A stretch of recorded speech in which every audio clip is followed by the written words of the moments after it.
tad. It's a little loud. I forgot last night when we got here to kind of set out a rule that I liked, or not a rule, but a suggestion. So I'd like to just, better late than never. A lot happens at retreat, and we kind of get a little sleepy sometimes.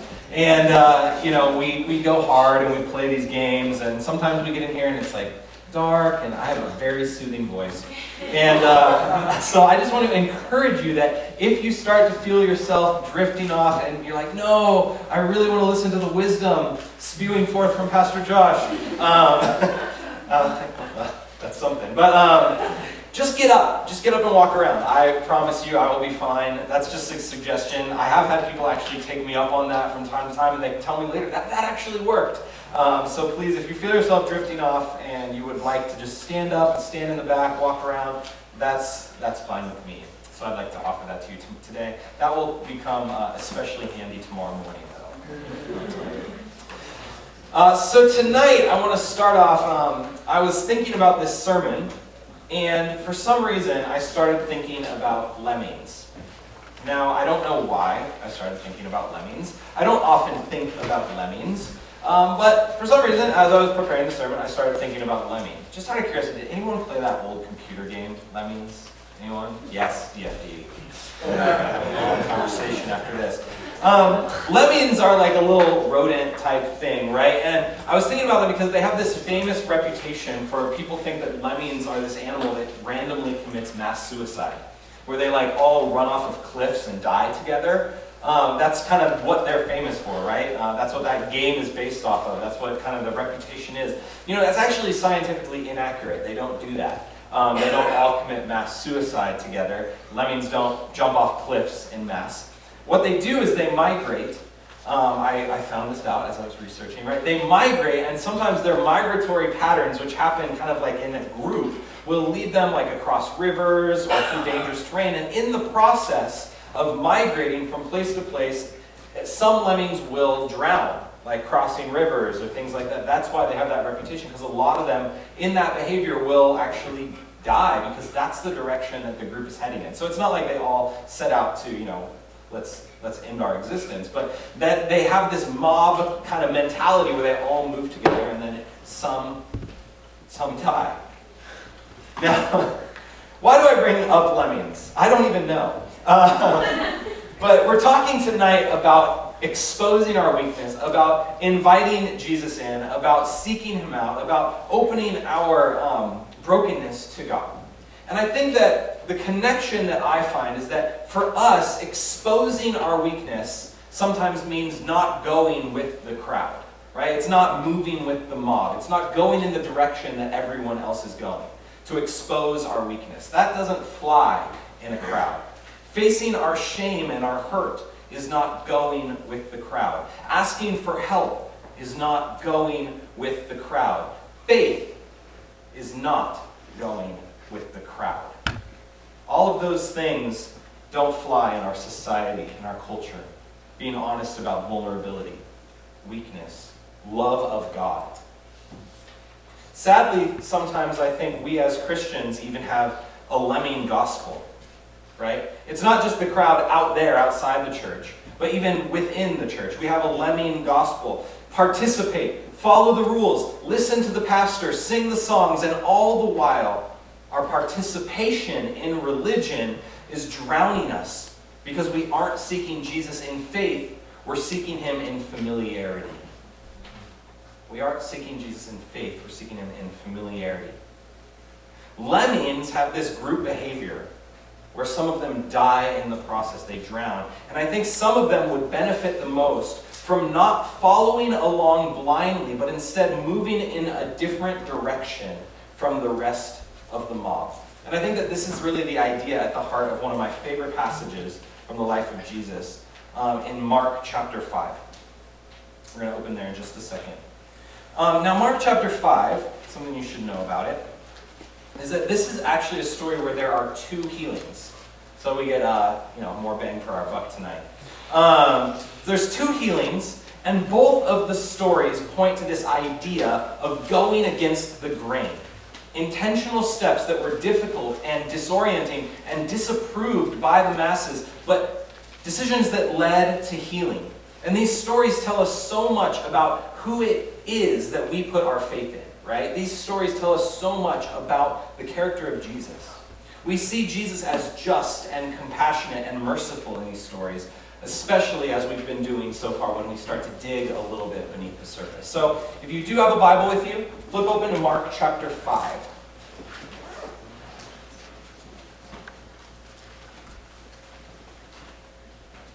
Mark chapter 5, starting in verse 21. It's kind of a long one, so you'll bear with me.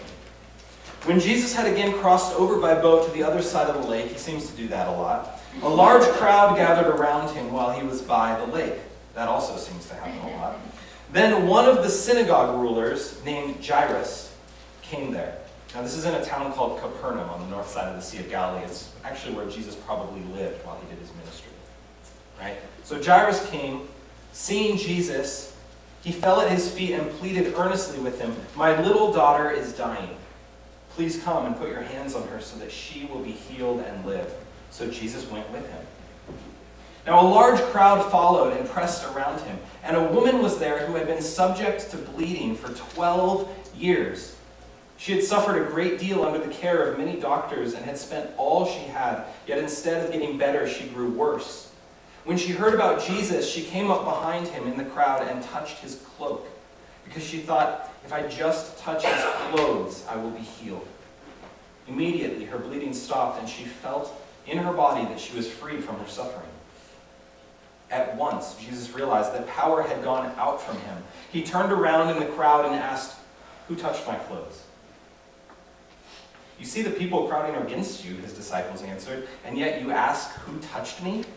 But Jesus kept looking around to see who had done it. Then the woman, knowing what had happened to her, came and fell at his feet, and trembling with fear, told him the whole truth. He said to her, "Daughter, your faith has healed you. Go in peace and be freed from your suffering." While Jesus was still speaking, some men came from the house of Jairus, the synagogue ruler. "Your daughter is dead," they said. "Why bother the teacher anymore?" Ignoring what they said, Jesus told the synagogue ruler, "Don't be afraid, just believe." He didn't let anyone follow him except Peter, James, and John, the brother of James. When they came to the home of the synagogue ruler, Jesus saw a commotion with people crying and wailing loudly. Remember the professional mourners. He went in and said to them, "Why all this commotion and wailing? Get out of here. The child isn't dead, but asleep." But they laughed at him. After he put them all out, he took the child's father and mother and the disciples who were with him and went in where the child was. He took her by the hand and said to her, "Talitha kum," which means, "Little girl, I say to you, get up." Immediately the girl stood up and walked around. She was 12 years old. At this they were completely astonished. He gave strict orders not to let anyone know about this and told them to give her something to eat.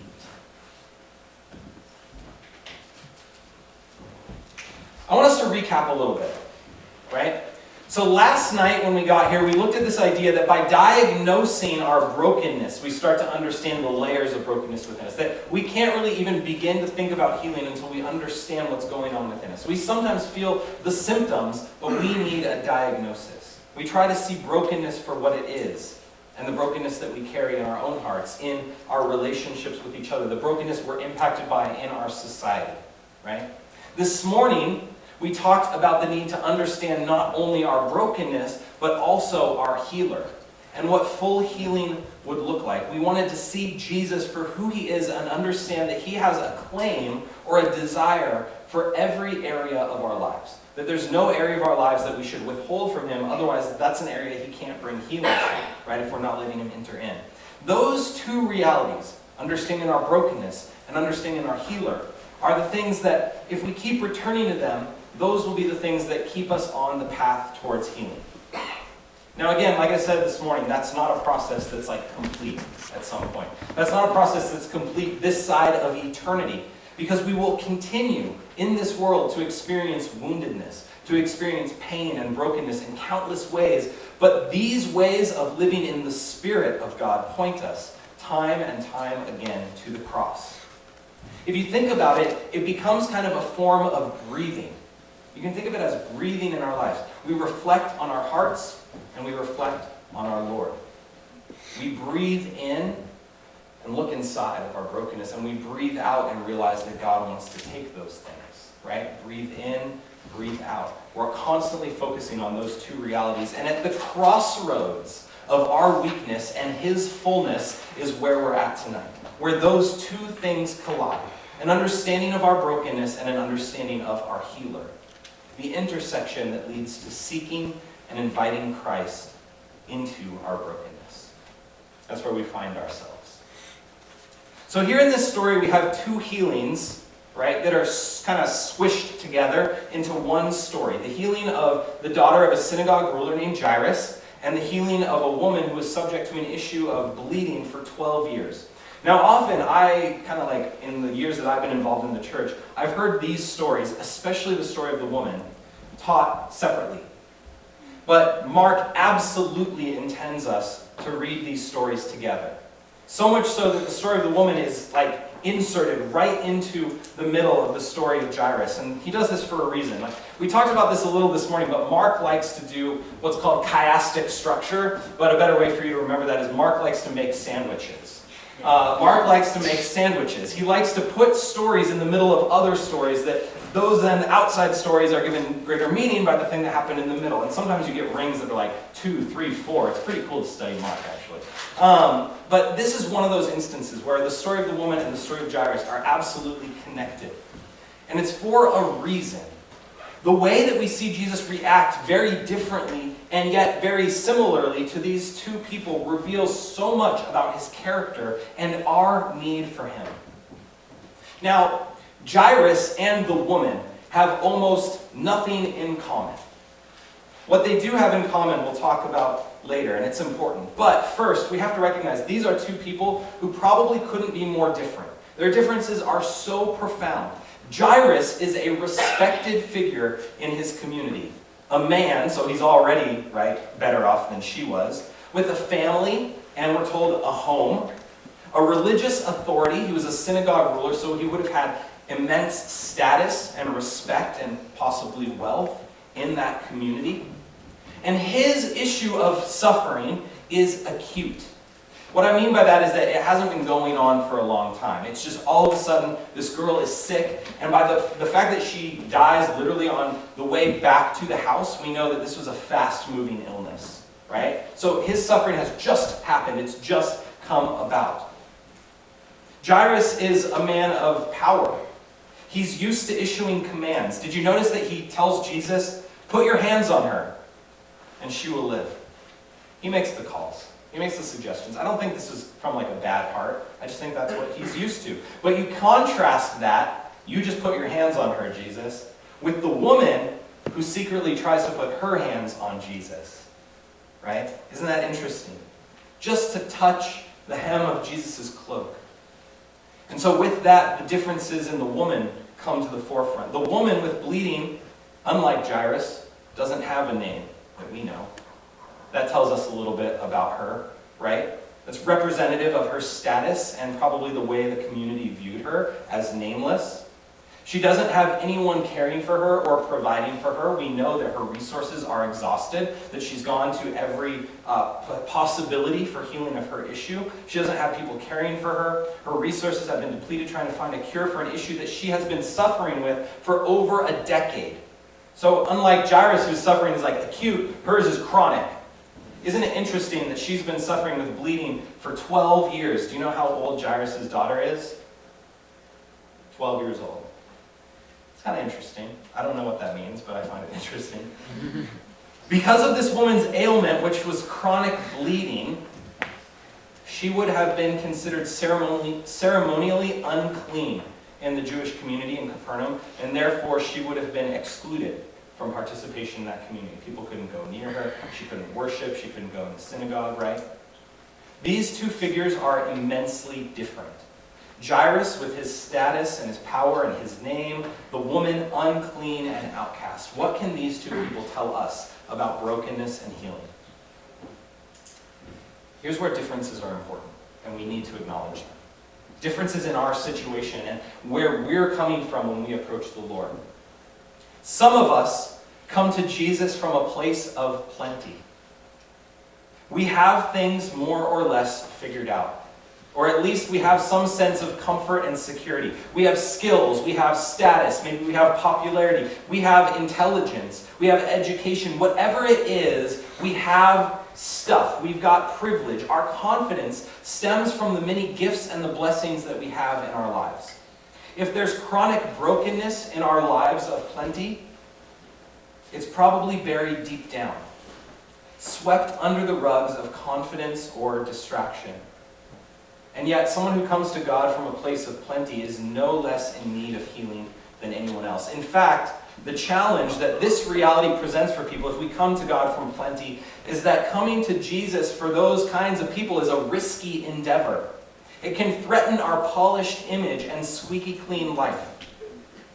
Author Shane Claiborne said in a talk that I saw recently, he said, often people will come to me and they'll say, oh, my life was in shambles before I met Jesus, right? I was drinking, smoking, sleeping around. And then when I met Jesus, he put me together, right? He put my life together. And Claiborne goes on to say, if that's your story, God bless you. But let me tell you something. Before I met Jesus, my life was pretty much put together. And when I met Jesus, he messed me up. Right? And it's true. Because to heal us, Jesus might ask us to do something radical and uncomfortable. Like, actually follow him.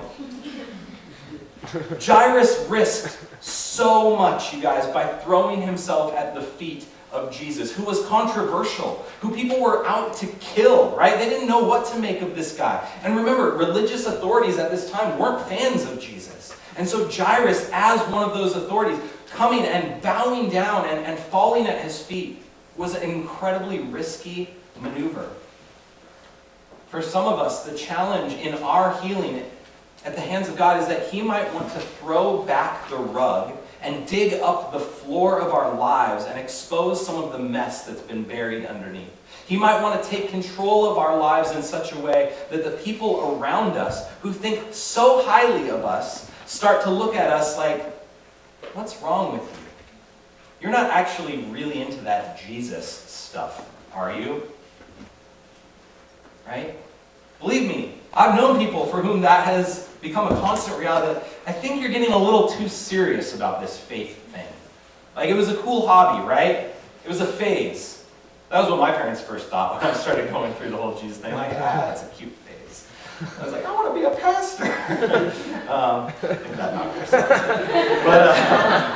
But I love them. They came to my first sermon. They drove like 10 hours to see it. They're awesome. But it's a reality, though, that the people around us will think of us differently when we start to take it seriously. And that's a risk. When we come to Jesus from a place of plenty, it's risky and it's messy. I know that for me, so when you get married, if you get married someday, a common practice in marriage is to compare scars. Kind of compare the scars of your life. And that's important. Like, how have your family hurts or your past relationships or tragedies that you've experienced, how are these things going to factor into the way we relate to each other as a couple? That's an important process, right? And so we'll talk about things sometimes, and Allison will often joke with me, like, Josh, you haven't suffered a day in your life. You haven't had to work for anything in your life. And she's joking, but she's not that far from the truth. I've definitely had tragedies. I have my brokenness. I've had issues. I've had hardships. I've lost people. But in the scheme of things, when I compare my life against so many of the people I know, I haven't had a lot of things that I've had to fight for in my life. I haven't had a lot of those acute kinds of brokenness, right? And the challenge for me, kind of at times coming from a place of plenty, is that I'm not always immediately running to Jesus when I need him. I'm not immediately running to him. That's not the norm for me. And so flinging myself at the feet of Jesus and saying, please help me, is something that I have to remember to do constantly. There have been so many times where I have a sermon half written and I'm like, oh my gosh, I never prayed.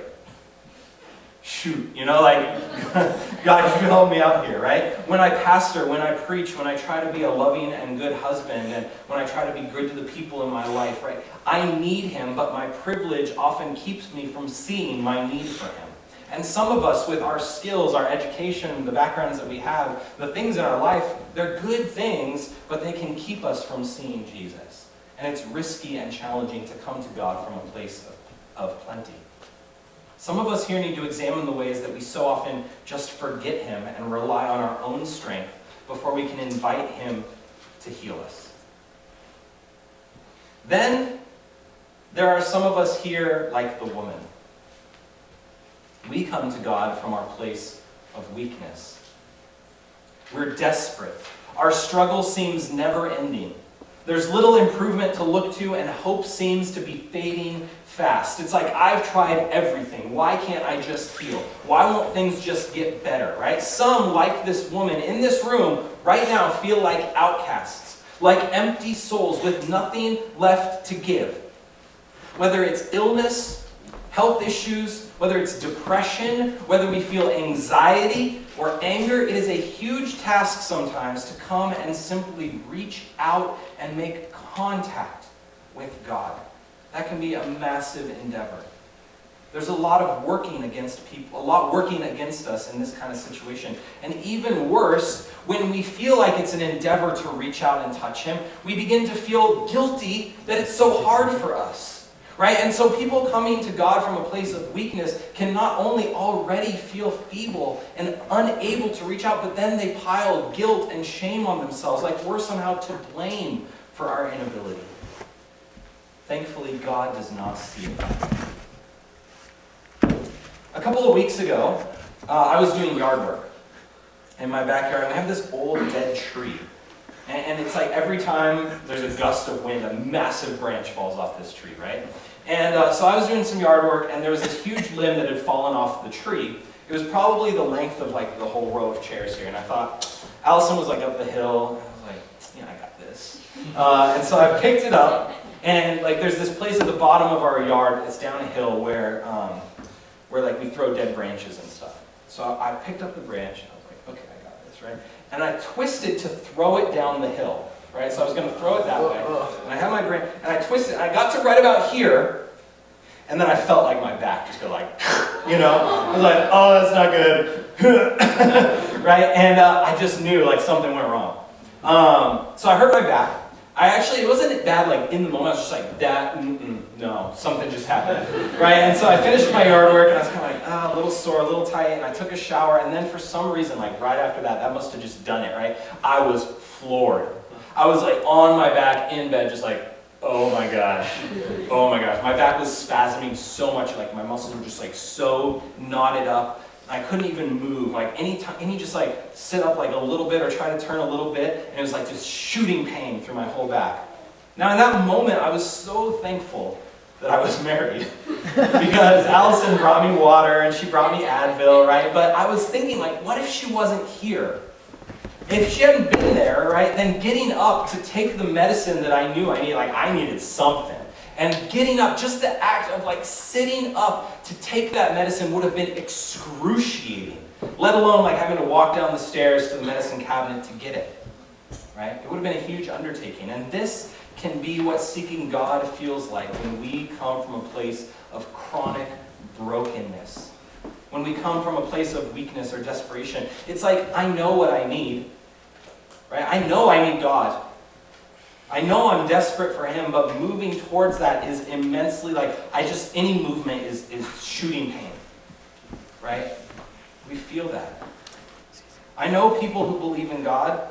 They believe that God loves them. They believe in healing and forgiveness, but still they so strongly hold on to their own sense of guilt or dirtiness that they don't think that those truths would actually apply to them. And so they remain. Because the pain of facing those things, of reaching out, is just too strong. Now there's this crazy moment where Jesus stops after the woman does reach out her hand in desperation, her last maneuver, and she touches him right in this last moment, and Jesus stops. And he's like, who touched me? And it's this moment that's filled with tension and importance. And for those of us coming from a place of weakness, there is a deep fear that I think we carry sometimes, a deep fear that healing won't actually come, that it won't even be offered, right?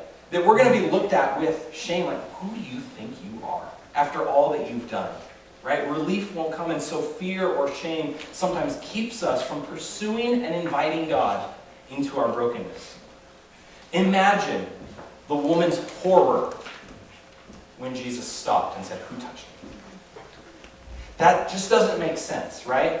It absolutely makes no sense. He is being pressed on by all sides, and he's like, "Who touched me?" That would be like me stopping this sermon and being like, "Someone here just looked at me." Right? That makes no sense. And then this woman, after a while, this awkward moment, this horrific moment, she comes and she falls, just like Jairus did, right? She falls before Jesus, and she has to admit, "It was me. I'm so sorry. I know I shouldn't have done that. It was me. I know I'm unclean. I know I'm not supposed to touch a rabbi. I know that's like so shameful and inappropriate."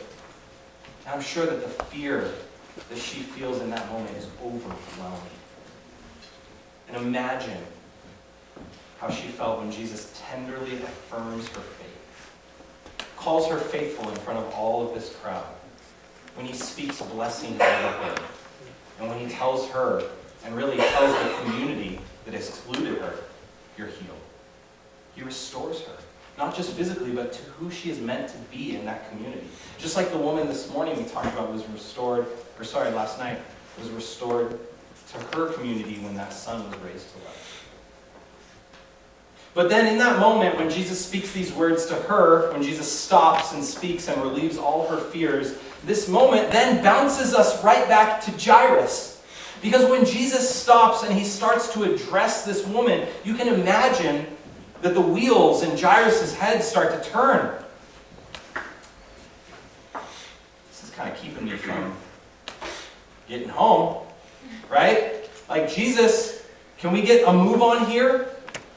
One commentator says that you can imagine Jairus hopping from one foot to the other while this interaction is taking place. And then the messengers show up and say, "It's too late. Your daughter, she's gone. Why don't you leave Jesus alone?"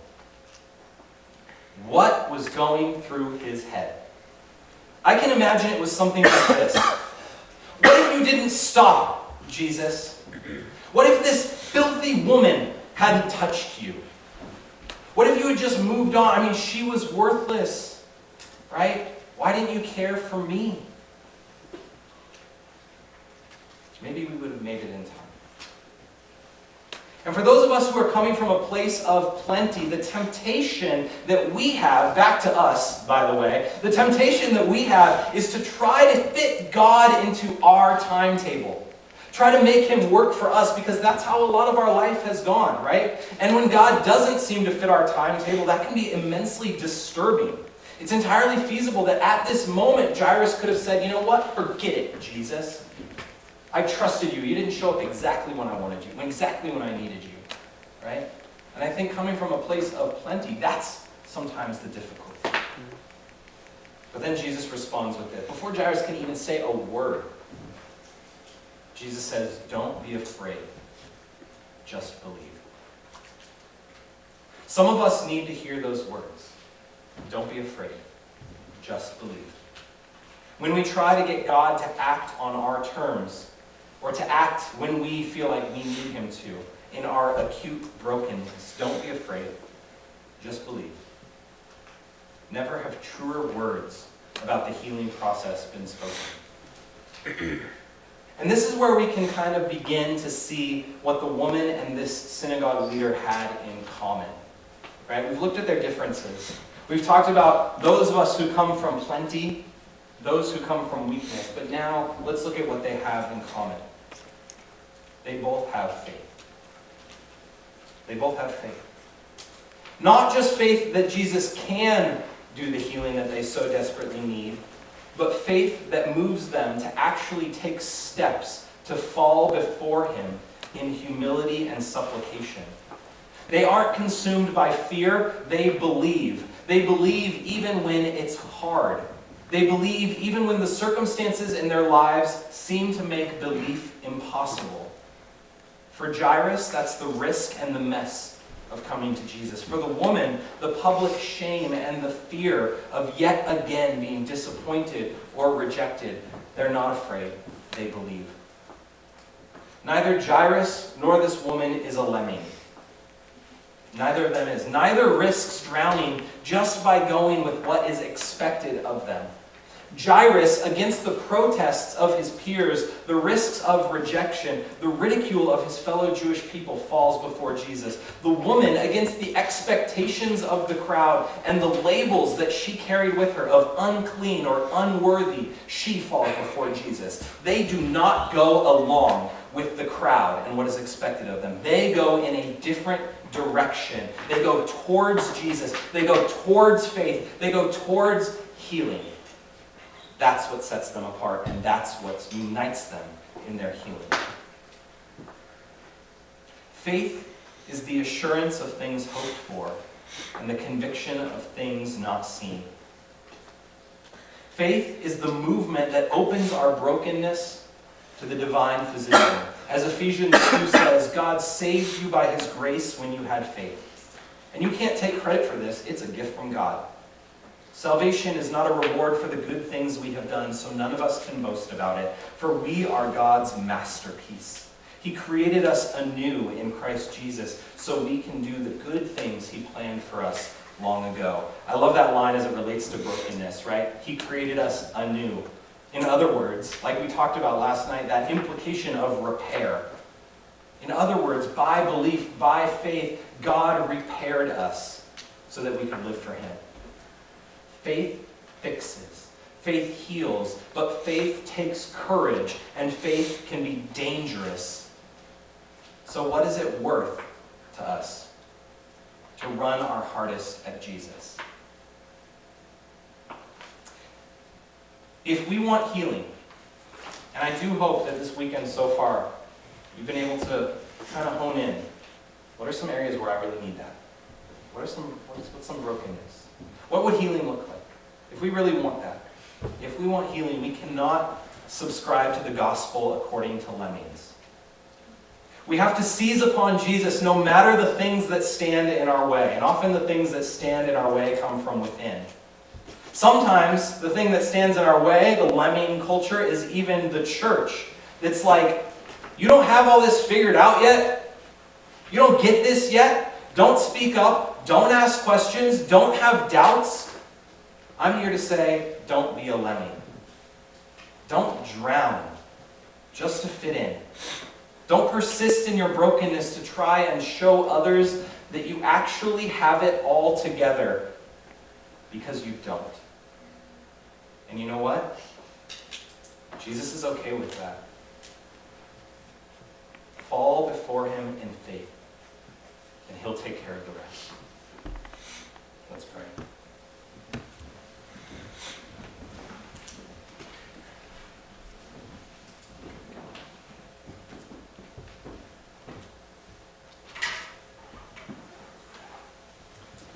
God, this evening, we ask that as we have looked at this topic this weekend, as we have lived in the reality of brokenness, it's not fun. It's not a roaring good time. It can be difficult. There can be challenges.